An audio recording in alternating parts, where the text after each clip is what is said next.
Happy Sunday. I hope you got your neuro coffee because this is this week's Q&A. We got a lot of ground to cover, so this is going to be a fun one. So let's get ready.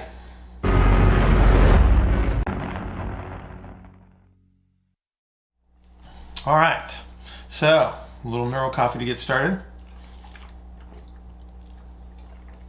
Had a lot of stuff going on, so I feel like I haven't done this in a long time because we had the intensive recently, and so I couldn't do the Q&A that weekend because one, didn't have time, two, no energy whatsoever. So I'm still in a little bit of recovery mode, and we had a lot of stuff accumulate over the week. So I got a fair amount of stuff to share with you in regards to what I posted. So if we go to the YouTube, we got the iFast podcast 2 and 3. So we talked about internships, and then we talked about hiring and firing. So if that's of interest to you, if you're a business person, those are really good discussions with Mike Robertson and myself. And so then we introduced rolling into assessments, breathing, and training. So that was a fun one. Got a lot of good feedback on that, a lot of interest in that. In fact, we got a question in the Q&A for that. So stay tuned for that. Better way to measure shoulder flexion. So we did the hip flexion video a while back, and I thought it would be interesting to show the difference in how you need to measure shoulder flexion. So that's kind of a particular way to measure shoulder flexion for consistency purposes and to actually get an accurate measurement. Rather than thinking in straight planes, we have to start thinking in rotations because everything is all about the turning. I posted how to measure the infrasternal angle. That got a lot of attention too because I think a lot of people have some difficulty with that and they weight certain things too heavily or maybe just grossly misunderstand how to utilize that measure. Rather than looking at things as absolutes, we have to look at those from an idiosyncratic standpoint. And again, there's a question in the Q&A in regards to the ISA, so we'll get to talk about that as well. Last but not least, this morning I posted a video on how to mobilize an ankle to increase propulsion, which is kind of a big deal, especially with your people with perceived ankle weakness or ankle instabilities, people that just don't have confidence, especially after an injury. This is a position that needs to be recaptured, and so I included some manual therapy and then a little bit of an exercise recommendation in regards to how you're going to recapture that propulsive position. So check those out. On the Instagram from the past couple weeks, we talked about mixed grip deadlifts and body orientation, how that influences body orientation. We talked about synovial joints and how one would develop arthritis over time based on the behavior of how synovial joints work. We also talked about, training to bias inhalation, early propulsion. And so, again, that was a nice little topic of interest. And of course, then you got your daily 16% videos to go on for a little bit of personal motivation and just reminders about how to behave and how to think. So there you go. Little heads up. So I talked with Drew Keil this week on the Quarterback Docs podcast. So that's going to be out. He said it probably in 3 or 4 weeks, but he did send me the video from that call. So I'm going to throw up some snippets of that. If I can get to that maybe today, and we'll throw some of those up this week. It's sort of a little bit of a preview, but to give Drew a heads up, they're doing some really good work, so check them out. And that's about it for the review, so let's dig into the Q&A. So let's get started with this week's Q&A. I'm going to start with a discussion about some pelvic orientations and its relationship to the ISA. So this is going to be a combination of questions from Tim and Katie. And so basically what they wanted to know is what kind of a chessboard presentation we were looking at that would result in a significant loss of hip external rotation and a significant gain in hip internal rotation. And Katie wanted to bias this discussion towards the narrow ISA presentation. So the narrow ISA, if you recall, is an inhaled axial skeleton with a compensatory exhalation strategy.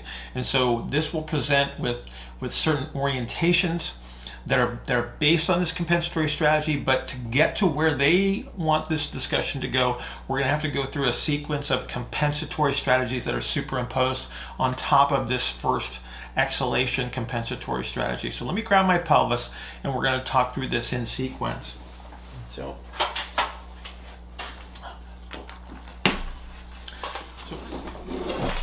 first and foremost, let's be clear that this is not a real pelvis. It does not move like a real pelvis, and it does not bend and twist like a real pelvis, because all bones bend, twist, elongate, and compress. And so we have to have that understanding, because what's going to happen to create this orientation is we're going to have shape change that's involved.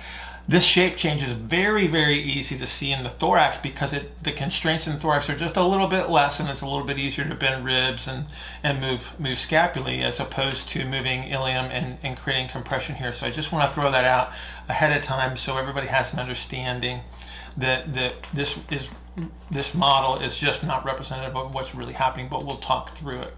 So if we think about the initial conditions that we're starting with, so we have an inhaled axial skeleton, we have an exhalation compensatory strategy that is on top of that. So typically what's going to happen is you're going to measure somebody with a restricted opening of the ISA. So they're going to measure with a narrow ISA.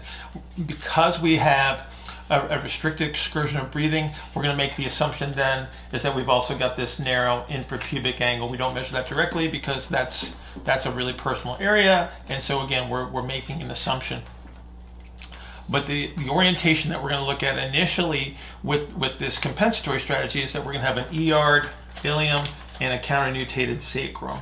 And again, that's what's going to give us some of this narrow ISA element. So that's an exhalation strategy superimposed on an inhalation bias of the axial skeleton. So if that's an exhale strategy, then we need an inhale strategy. So typically what's going to happen under those circumstances is we're going to get further descension of the thoracic diaphragm, and therefore further descension of the pelvic diaphragm. And so that's going to allow us to inhale again. But then we're going to need another compensatory strategy to exhale. So typically what's going to happen in your narrows is you're going to get an anterior compression. So up in the thorax, what it's going to look like a down pump handle. But in the pelvis, what we're going to get is we're going to get a compressive force against the pubis, which is going to move it back. And so then our next inhalation strategy is to expand farther into inhalation posteriorly, because this is the area that's still open. After that, we're going to create a compensatory strategy posteriorly that's going to start to compress this posterior aspect of the pelvis. And this is where we're going to start to get shape change. So I have a compressive force in the front, I have a compressive force on the back, and then I have the same thing going on in the thorax. So what's going to happen is I'm going to start to get this anterior orientation of the pelvis that's associated with the activity above the pelvis. So I have a compression here and I have a compression here. But let's back up a baby step. As I compress on the front side, I'm going to pick up a lot of external rotation of the hip. As I compress on the back side, I'm going to steal some of that external rotation. I'm going to be biased back towards internal rotation, but it's primarily a compressive strategy in the hip. So I lose both. But as I anteriorly orient the hip, the acetabulum is reoriented, so it's going to start to face down, and that's going to allow me to pick up a lot of internal rotation, because there's no longer the acetabular constraint that's going to block me from an internal external rotation scenario. So I'm going to tip this up and over the femur, and that frees up a lot of internal rotation. Now we have to understand, though, as to where you're actually measuring your hip internal and external rotation measures. As we move through hip flexion, as I start here, especially with narrow ISAs, the gradient for external rotation is very, very steep, which means that I capture a lot of external rotation very, very quickly, but I lose it very, very quickly in the early stages of hip flexion. So as I'm here, I can show a lot of external rotation when I'm the theoretical 0 degrees, but you're not at 0 degrees anymore, because remember, the pelvis is still at forward. So I'm already biased into hip flexion before I even started. So this early phase, I can get ER here, but I'll start to lose it very, very quickly. As I move through hip flexion, the gradient for internal rotation is very, very long. So it's not as steep as it is in external rotation, but I'm already in internal rotation. And as I measure, if you're measuring at the theoretical 90 degrees of hip flexion, you're actually probably biased deeper into internal rotation than you think. So the orientation and the compressive strategies that I used to get into this orientation of the pelvis overall is already biased towards IR. I measure through the IR arc, probably close to its middle range where the internal rotation is at its greatest. And so now you're going to pick up a mess of IR, but you're going to show a lot of loss of ER because I've got an orientation of the pelvis that's going to steal it. So I've got muscles that would typically be considered internal rotators in this position because of the hip flexion. So I have a bias of glute max that becomes an IR, a piriformis becomes an IR, and the natural arc of moving through internal rotation of the pelvic diaphragm is through this middle range. So I pick up a lot of internal rotation, and so I would lose external rotation as a result of this entire orientation. Now, I realize that's really, really confusing. So let's go through it one more time. My ISA is narrow. That's the exhalation strategy. To breathe in, I'm going to drive the diaphragm down farther. That's actually going to hold that ISA in and not let it expand, but it's also going to descend the pelvic diaphragm even farther. That's my inhale strategy. I'm going to exhale again. I compress the front. I'm going to inhale and move it back, but I got to exhale again. Now I start to compress the back. I'm doing the same thing above in the thorax, which is going to orient my pelvis forward. That biases me into the internal rotation element of hip flexion as I move through flexion.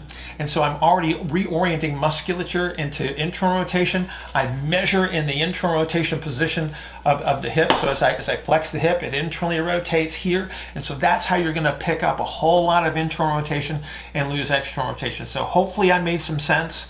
If I didn't, ask the question again, and we'll go through it as many times as we need to get this thing right, because I know it's confusing. But what we're looking at is layers of compensatory strategies to inhale and exhale that result in this loss of external rotation and the gain in hip internal rotation. So next question comes from Eli. And Eli had a question in regards to rib cage presentations. And so his question seems kind of personal. He wants to know if he's got an asymmetrical rib cage or is he always just turning right? And the reality is we could say yes to both questions. So for us to make a turn, there has to be a physical shape change to the rib cage.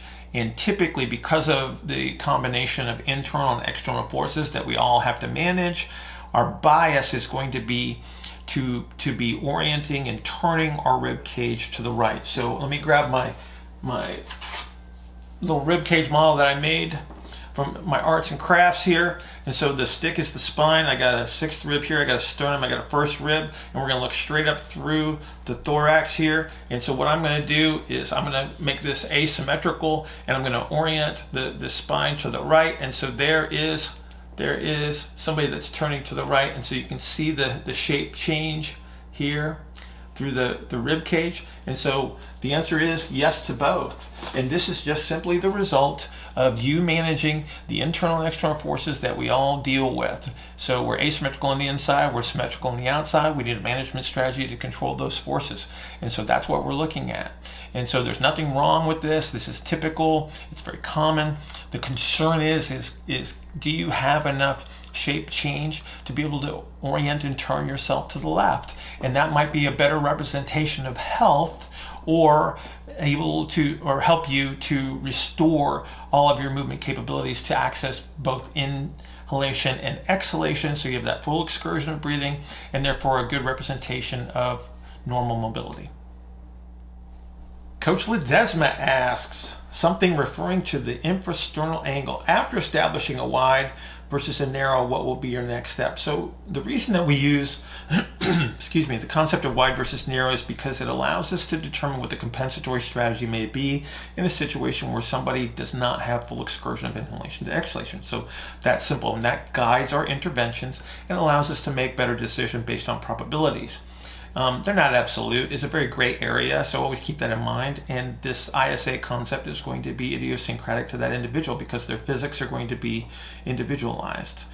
So that would be step one.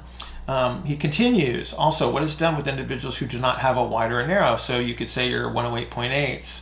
what strategies would be used there. So the 108 thing is the vortex angle. So we're using the ISA as an estimate of the vortex angle, which would be representative of the ability to move through this full excursion of compression and expansion, or inhalation exhalation, as we would say for us humans.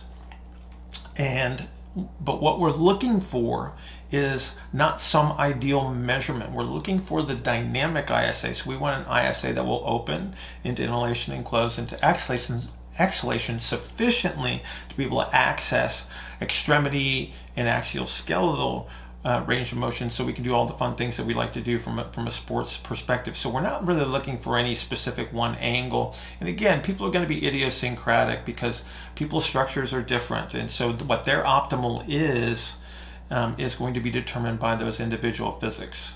So hopefully that touches on what you're looking for.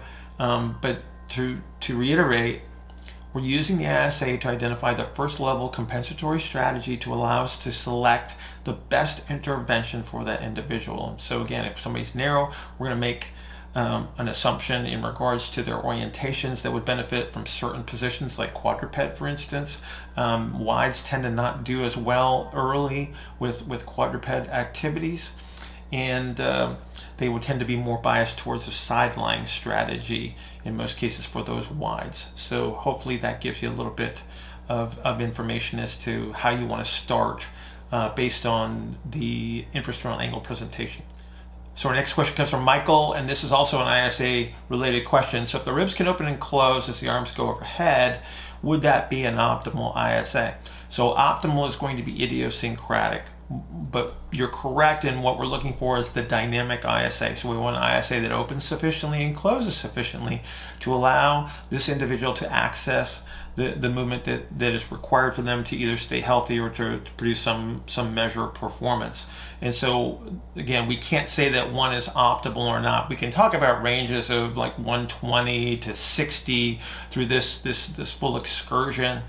We can also mention, as we talked in the earlier question about the 108.8 concept, which is again an angle that we need to pass through to optimize the expansion and compression strategies that are associated with inhalation and exhalation.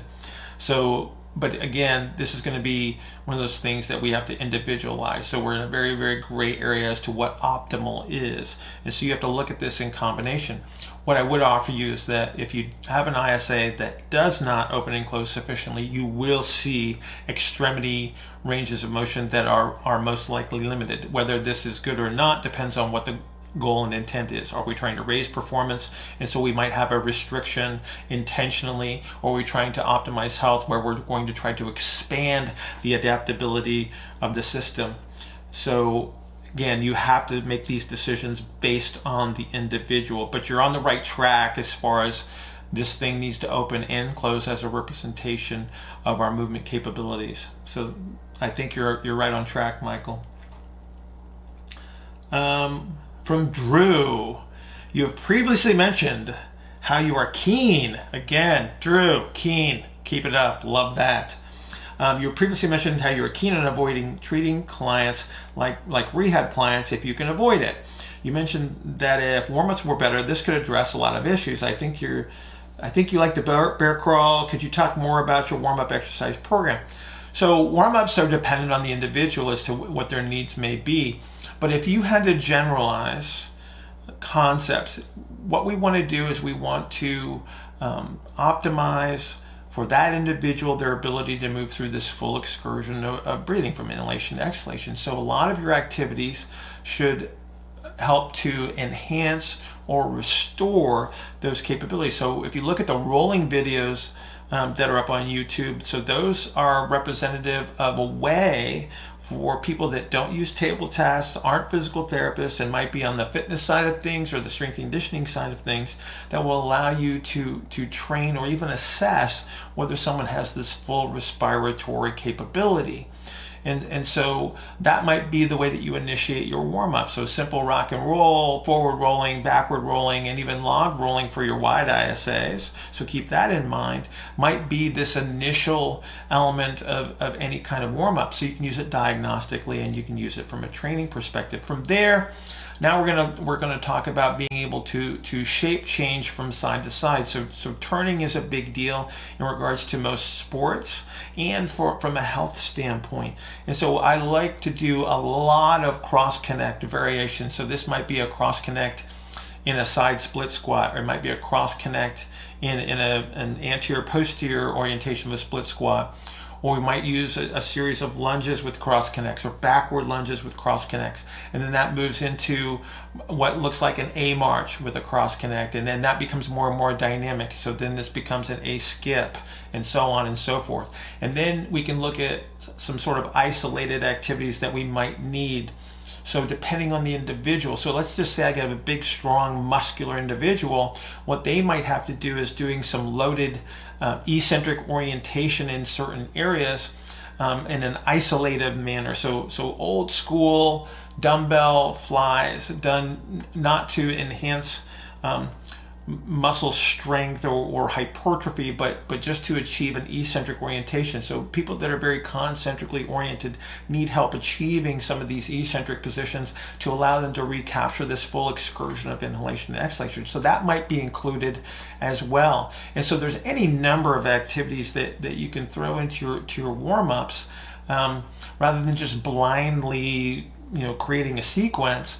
But keep in mind that all of these exercise strategies can be used as training and as your assessment, because if you understand how this shape change occurs, one, you get to select those activities, whatever they may be. And so maybe we're doing old school gym class exercises like bear crawls and crab walks to restore movement capabilities. But again, we can also keep our eyes on people and use them as our ongoing assessment. So if you look at your key performance indicators in regards to whatever you're trying to recover, achieve, or promote, we can use these activities in that manner. So again, what does my warm-up consist of? In a nutshell, whatever it needs to consist of, because we have to understand that what shape change are we trying to influence, and what capabilities are we trying to enhance. So hopefully that answers your question.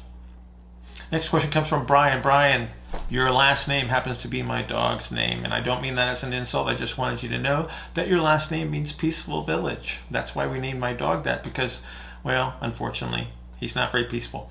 But Brian asked some questions in regards to the fascial system and some concepts in regards to movement. And in a nutshell, what he's asking is about, do these fascial planes or some of these orientations influence how we drive the internal fluid pressures? And he says, would you subscribe to the idea that individual limbs move in spiral movement trajectory only, or that there are some straight line and diagonal influences, as well as it seems by evidence by the collagen laydown? How do internal fluid pressures influence this? Would it be correct to consider a concept of spiral muscular fascial loops that work like a compression and tension type fluid filled springs? So I think you're actually on track with this last element of your statement in question there. I would offer that there aren't any straight lines at all. What we'll see, though, it appears to be straight lines because the helical angles are very, very steep.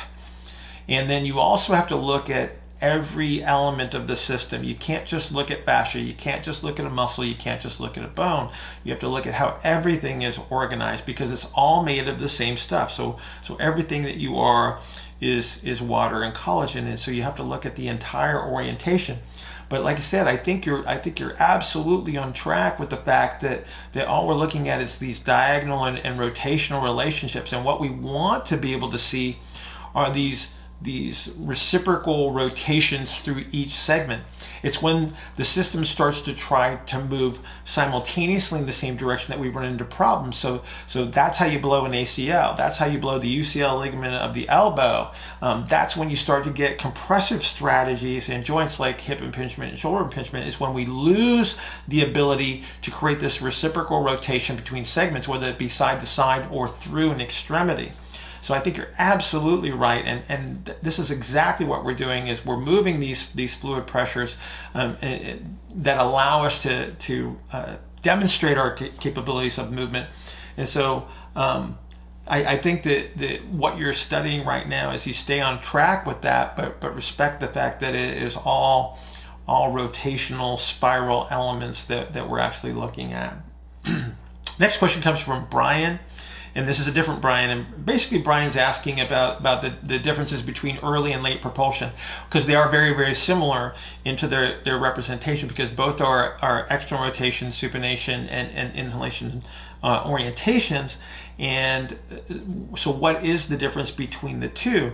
So if you think about how you're positioning the lower extremity right before ground contact, so I'm externally rotated, supinated, inhaled, and then as I strike the ground, what I have is I have more of an orientation that's driven from the femur moving in the acetabulum to orient the lower extremity. At the back end, at the latest element of the propulsive phase, where my foot is still on the ground, because I am grounded, I have to have an orientation of the pelvis that's moving on the femur, but I'm moving towards that same position of external rotation, supination, and inhalation. So that would be the difference, is that as I'm positioning myself early, it's going to be more femur moving on the pelvis, and then as I am late, it's going to be the pelvis that's going to be orienting relative to the femur. So that would be the biggest difference in the two. So I hope that answers your question in that regard.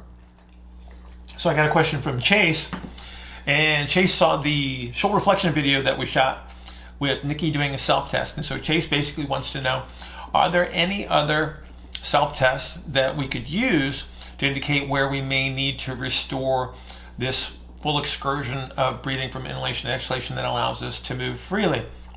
And yes, there are, and we don't have to get terribly complex. So if we think about shoulder flexion being a representation of our ability to inhale in the thorax, because it is representative of external rotation, we could do the same thing through the hip. So simple hip flexion. So go back to the video that we showed with Nikki doing hip flexion. You can simply do that yourself by pulling the knee towards the chest. So think about bringing the knee up towards the chest, compressing the thigh onto the abdomen, and keeping it lined up basically with whichever side you're doing. So if we did a right knee to chest, line it up with your right eye.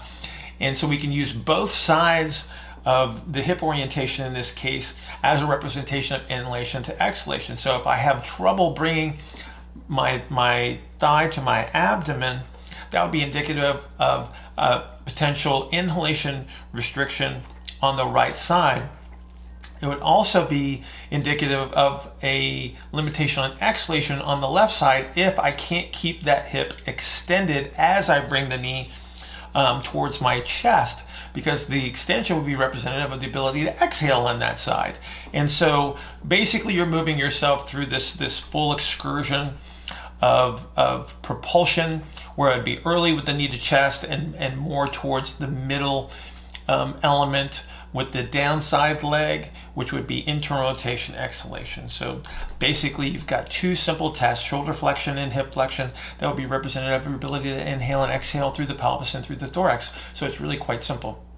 There are some symmetrical tests, although they're a little bit more difficult to utilize as self-tests, because there are compensatory strategies that allow you to do things in a symmetrical test. So for instance, with the toe touch, typically what you would need for a toe touch is the ability to inhale posteriorly, where you could get a counternutation of the sacrum to allow you to touch your toes. But there are many people that have compensatory strategies that allow them to touch their toes without counternutation. The same thing with the squat. There are many variations of a squat that you may actually be able to squat below parallel, but you don't have full counternutation. So I prefer the asymmetrical tests as a representation, with the two simplest being the back to wall flexion and the single knee to chest, because as I inhale on one side, I have to exhale on the other. And so you could use those strategies as your self-tests and determine what your movement capabilities need to be. So I'm going to wrap up the Q&A with those questions for this week. We've got some other questions that I'm just going to roll over into next week that we'll do through Instagram. We've got some performance-related stuff that's going to be really, really interesting in regards to weightlifting belts and what happens in the pelvis during certain types of lunges. So I'll be looking for those, and we'll leave it at that. Have a great Sunday. Enjoy your Neuro Coffee as we always do, and I'll see you next week.